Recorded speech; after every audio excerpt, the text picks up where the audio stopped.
자신을 노예로 팔았던 형들 앞에 선 요셉이 자신의 정체를 드러냅니다. 형들은 당황할 수밖에 없죠.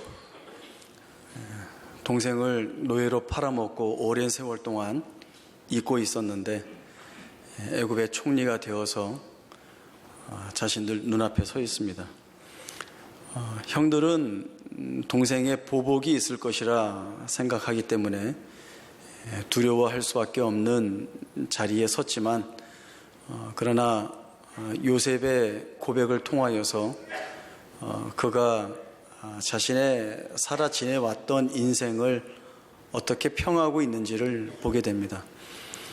요셉이 두려워하는 형들에게 했던 고백은 당신들이 나를 팔았기 때문에 내가 이곳에 온 것이 아니라 하나님이 우리와 우리의 가족들의 생명을 이 땅에 보존하시려고 나를 먼저 이곳에 보내신 것입니다 라고 하는 이야기를 합니다. 요셉이 거쳐 살아왔던 그 삶의 모든 내용들은 대단히 힘들고 어려운, 우리가 쭉 말씀을 살펴봐 와서 보았듯이 억울함과 또 고난과 절망이 그의 현실을 채웠던 내용들이었습니다. 그러나 지금 형들 앞에서 고백하고 있는 요셉의 고백은 마치 자신의 현실의 내용들을 다 부정하는 것 같은 이야기를 하고 있습니다. 그러나 이 부정은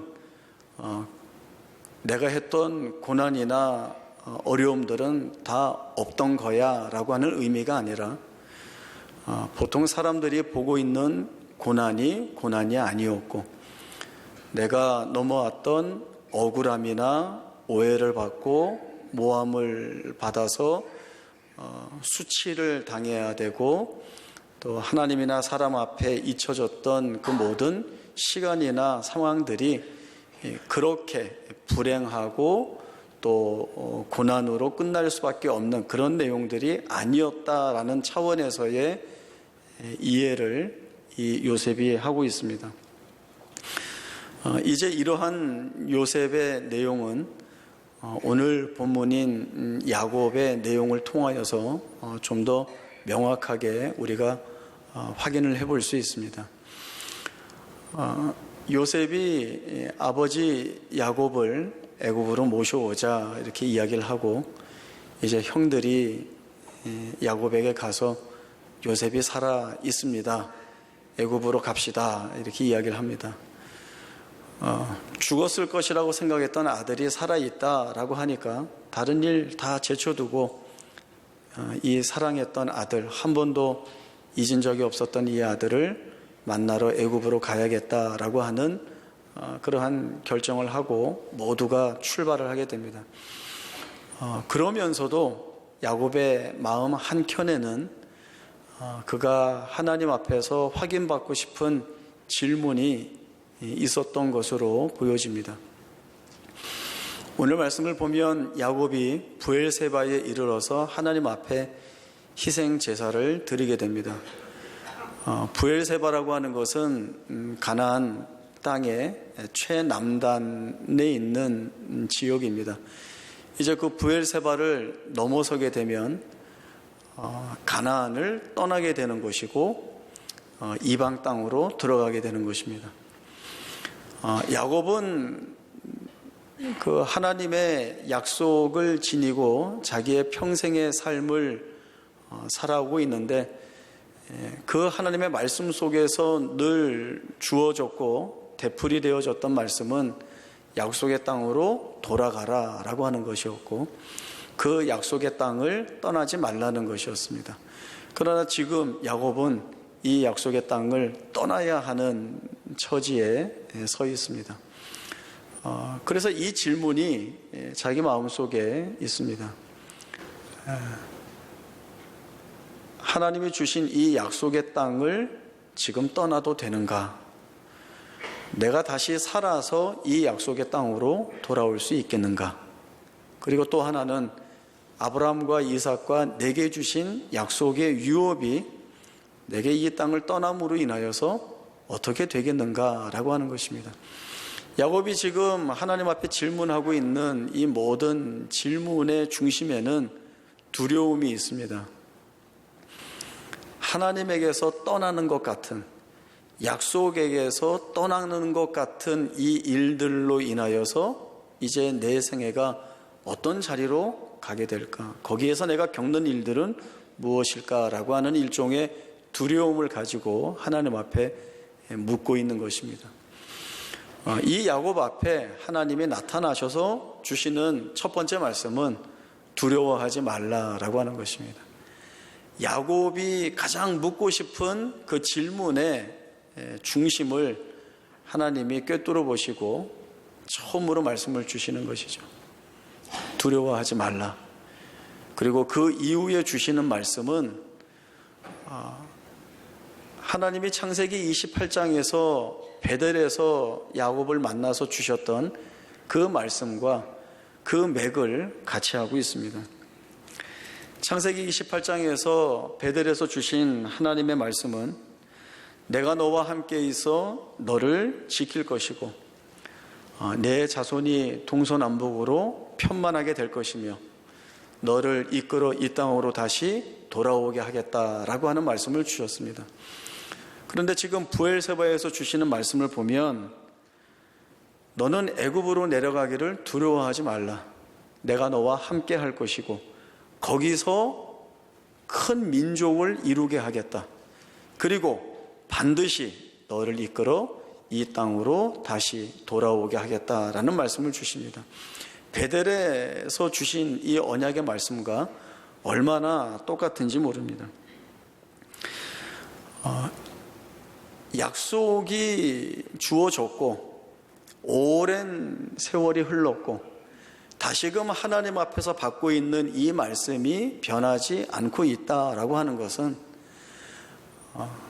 하나님이 변하시는 분이 아니시다라고 하는 사실을 우리에게 가르쳐 주시는 내용입니다.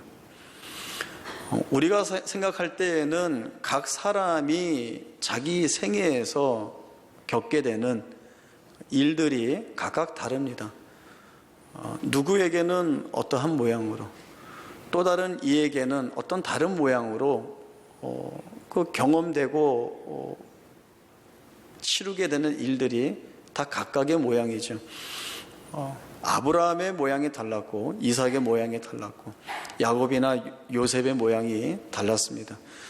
그러나 하나님의 약속이라고 하는 것은 하나님이 어떠한 목적을 이미 정하셨고 그 목적된 자리로 이끌어 가시기 위하여서 그의 생애 속에 찾아오셔서 여러 가지 모양으로 그를 인도하시고 또 알게 하시고 보게 하시고 깨닫게 하시는데 이러한 내용들이 다르지 않다라고 하는 것입니다.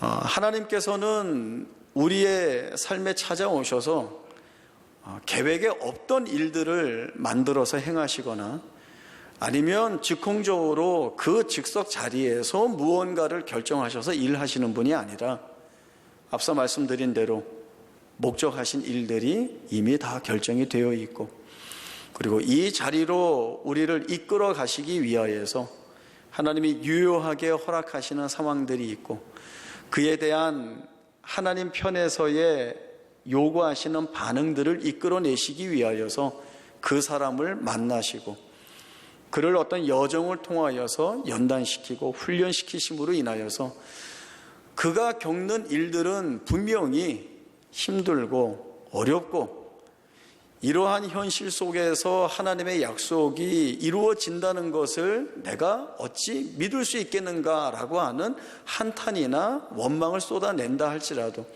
거기에서 그의 고백을 바꾸어 내시는 하나님의 역사가 크게 일어난다, 변함없이 일어난다라고 하는 것이 오늘 야곱을 만나서 베델의 동일한 약속을 브엘세바에서 반복해 주시는 이유가 바로 거기에 있다는 것을 저희가 놓쳐서는 안 됩니다.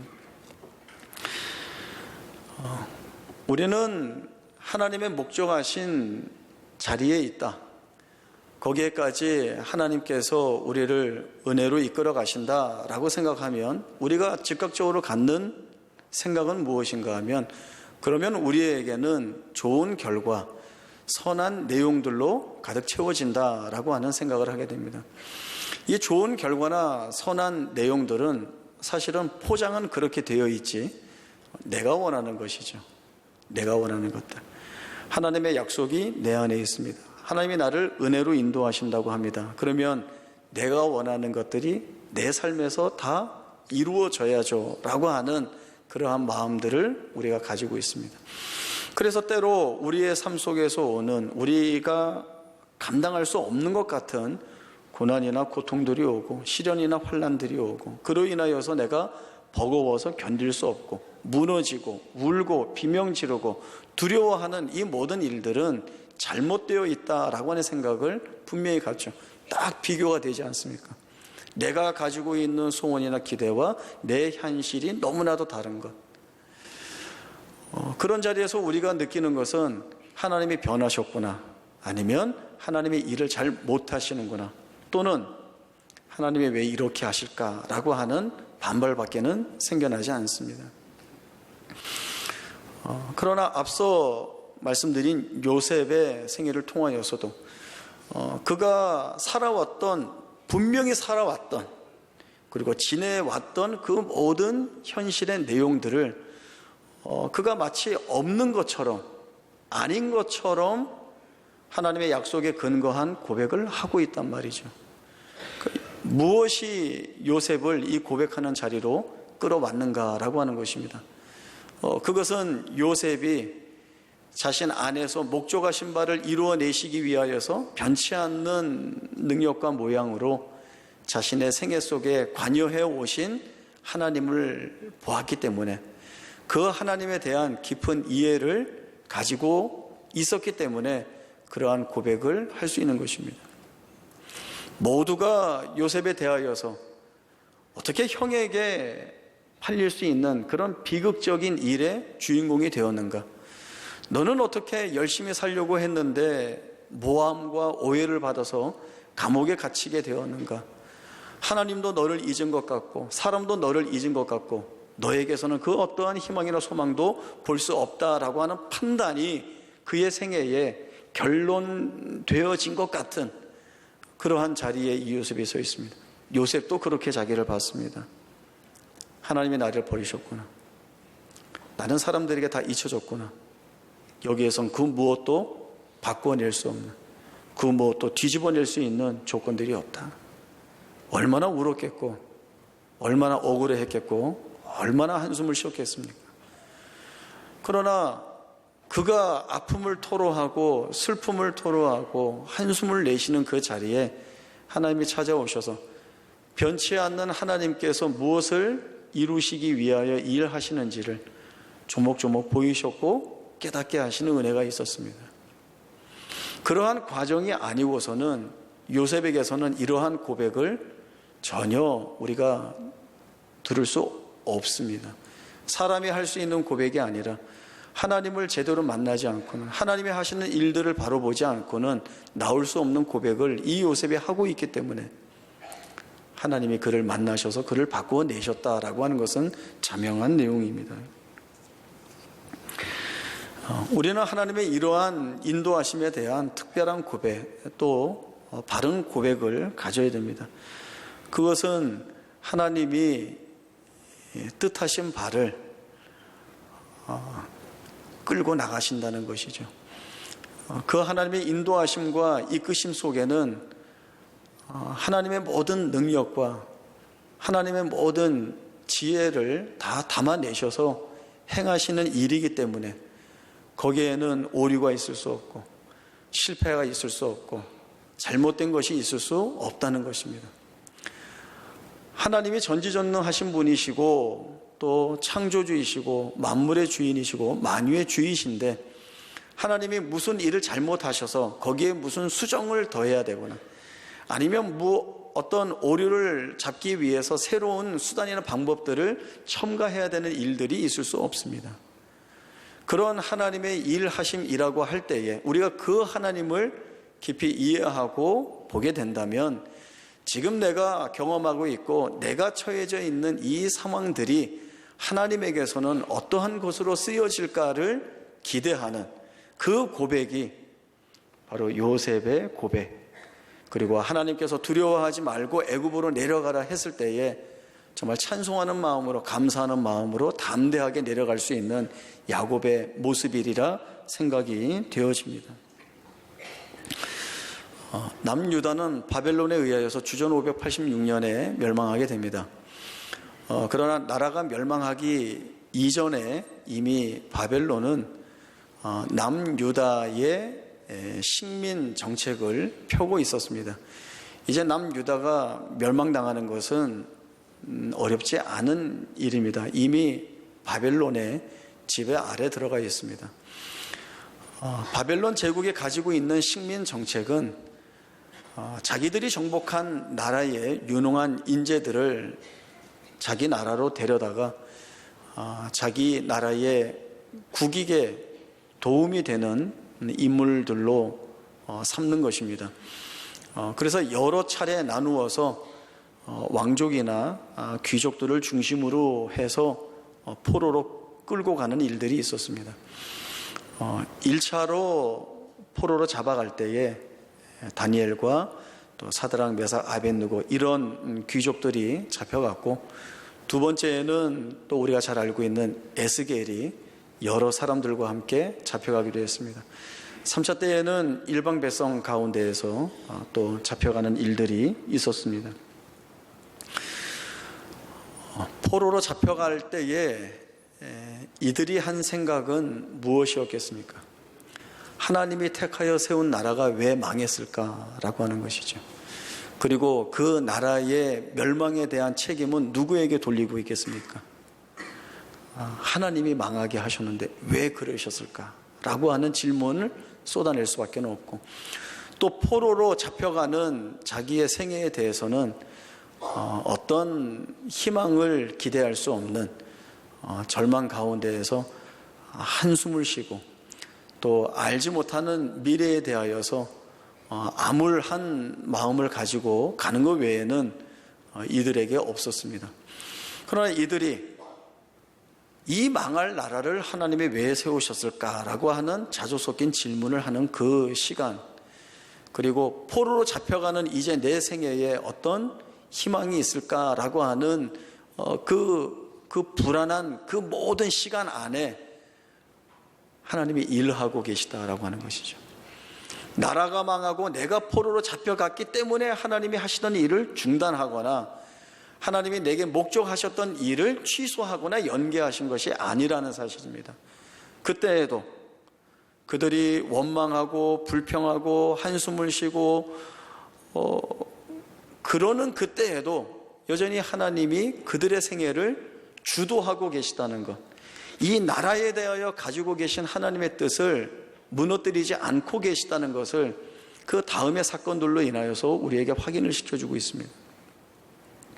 느부갓네살이 큰 금신상을 세웁니다. 너비가 한 3m 정도 되고 높이가 한 30m 되는 큰 우상을 세워놓고는 모든 국민들에게 정해진 시간에 엎드려 절하라라고 하는 것입니다. 절하지 않는 자들에게는 죽음뿐이다가 선포되었습니다. 그 모든 자들이 엎드려 절할 때에 절하지 않는 사람이 바로 이 사드락, 메삭, 아벳느고였습니다. 느부갓네살 왕이 이 세 사람을 불러놓고 묻습니다. 그리고 마지막 제안을 합니다. 너희가 절하면 살려주겠지만 절하지 못하면 너희를 풀무불 가운데 던져 죽이겠다. 능히 너희를 내 손에서 건져낼 신이 누구이겠느냐라고 이야기를 합니다. 여기에 대해서 우리가 잘 알고 있는 이 사드락, 메삭, 아벳느고의 고백을 우리가 보게 됩니다. 뭐라고 얘기를 하는가 하면, 우리가 이 일에 대하여 왕에게 대답할 필요가 없나이다. 묻지 마라. 당연한 일인데 뭘 묻냐라는 식입니다. 그리고 하는 말이, 우리가 섬기는 하나님이 계시다면 우리를 맹렬히 타는 풀무불 가운데서 능히 건져내실 것입니다. 이것은 하나님이 계실까 안 계실까를 묻는 것이 아니라 너무나도 당연하고 확고하게 이 이야기를 하고 있는 것입니다. 하나님이 우리를 왕의 손에서 건져내실 것입니다. 이 느부갓네살 왕은 이 말을 했습니다. 능히 내 손에서 너희를 건져낼 신이 누구이겠느냐? 내가 너희를 죽인다고 하는데 누가 너희를 내 손에서 건져내겠느냐라고 말하는데, 그 말에 대해서 약자의 자리에 있고 아무 저항도 할 수 없는 자리에 있는 이 세 사람이 하나님께서 왕의 손에서 우리를 능히 건져내실 것입니다 라는 이야기를 합니다. 그리고 여기서 멈추지 않고 한 걸음 더 나아가죠.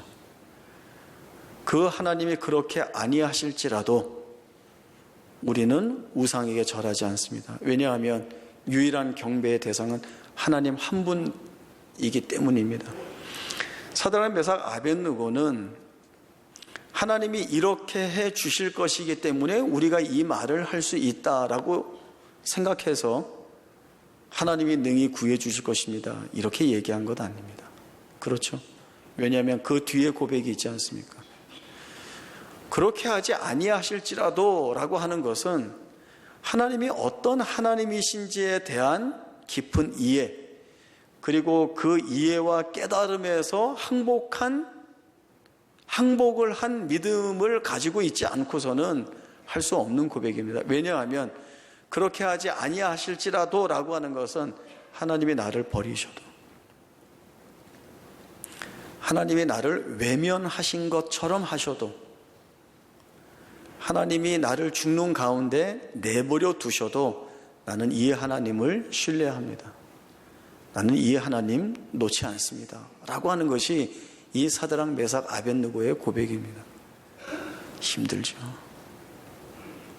내 눈앞에 보이는 고난이 고난이고, 내가 몸으로 부딪히는 시련이나 어려움들이 버거운데, 하나님이 허용하신 이 일들이 하나님의 목적된 자리로 나를 이끌기 위한 수단이 되어서, 방법이 되어서 나를 더 복되게 다듬어 내시는 이유가 됩니다 라는 것을 고백하기가 사실은 어떻게 쉽습니까?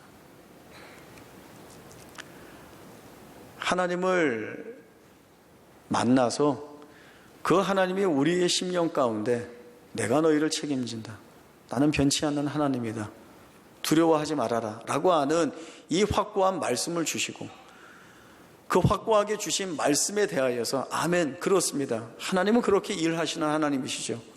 내가 살아왔던 생을 되돌아볼 때 하나님 그렇게 일하셔서 내가 합니다. 지금 주신 말씀, 그 말씀 내가 약속으로 받고 오늘 살게 하시는 이 자리를 견디겠습니다 라고 하는 것이 요셉의 고백이고 야곱의 고백이고, 그리고 하나님 앞으로 부르신 자들의 고백이어야 하는 것입니다. 하나님이 이랬다 저랬다 하시는 하나님이라면 우리가 어떻게 신뢰할 수 있겠습니까? 그러나 그 하나님 변치 않으신 하나님이시라고 합니다. 하나님 단 하나도 우리의 생애에서 놓지 않고 계십니다. 내가 놓는 것이지 하나님은 놓지 않았습니다. 내가 모르는 것이지 하나님 모르시지 않습니다. 내가 부족하다고 얘기하는 것이지 사실 부족하지 않습니다. 하나님은 그렇게 일하고 역사하시고 그래서 이루어내시는 하나님이십니다. 아브라함과 이삭과 야곱의 하나님이라고 하는 표현을 저는 대단히 좋아합니다. 아브라함에게서 약속을 주시고 일하신 하나님이 이삭에게서도 똑같은 모습으로 일하셨고, 그리고 야곱에게서도 요셉에게서도 똑같은 모습으로 일하셨습니다. 그렇다면 그 하나님은 우리에게서도 똑같은 약속 안에서 일하실 것입니다. 그렇게 일하시는 하나님을 우리가 온전히 붙잡고 나아갈 때에 우리가 겪고 있는 현실에 대한 시각이나 이해는 달라질 수밖에 없습니다. 설교를 시작하는 맨 처음에 요셉이 그 형들을 만났을 때 한 고백은 마치 자기가 살아왔던 모든 현실들을 부정하는 것처럼 보였지만 그것이 없는 것으로 친 것이 아니라 내가 그때 경험하고 느꼈고 그래서 결론 내었던 그 일들이 힘들고 어려우니까 고난이라고 생각을 했고, 하나님이나 사람에게 잊혀졌으니까 망각의 고난을 겪고 있다고 생각을 했고, 어두운 감옥 가운데서 헤어나오지 못하니까 붙잡혀 있는 고난이라고 생각을 했는데 그게 아니었다라고 하는 것을 보게 되었다는 거죠.